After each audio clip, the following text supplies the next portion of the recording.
This is the previous version of Germany's banking law. The current edition is this big. The latest commentary on the legislation is 2,400 pages long. Bernd Lucia headed a major German bank until he retired 7 years ago. The time was right, he says, because the banking law was becoming ridiculously complex. He says it made oversight nearly impossible. As the law grows more comprehensive and detailed, the opportunities to exploit the loopholes increase. Lucia says the law is now virtually unusable for financial regulators. He'd like to see it reduced to 1/10 of its size. In his experience, as the legislation swelled, so did bank balance sheets.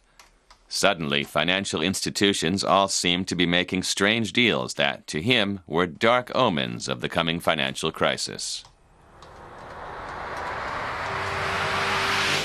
Back then, derivatives were among the speculative instruments seen as the miracle weapons from New York or London, especially London. British banks seemed to be raking in profits everywhere. Lucia recalls that German politicians wanted the country's banks to show more British verve. The banking sector thought that risks could be contained with the help of formulas. The consequence of the use of mathematics in risk management was that they thought it was actually possible, with the help of mathematics, to reduce risk in banking to zero. The traditional hectic traders who dealt in real companies with real value were becoming scarcer and scarcer. Everyone was spellbound by the belief that money could multiply on its own. With derivatives, you took on very little risk. The sums were unimaginable, but that was balanced by low risks, so it was a great deal. Above all, the banks earned their money on fees.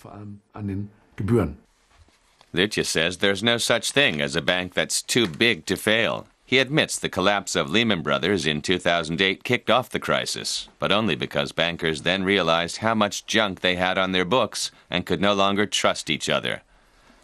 That's why Lucia adheres to this firm principle.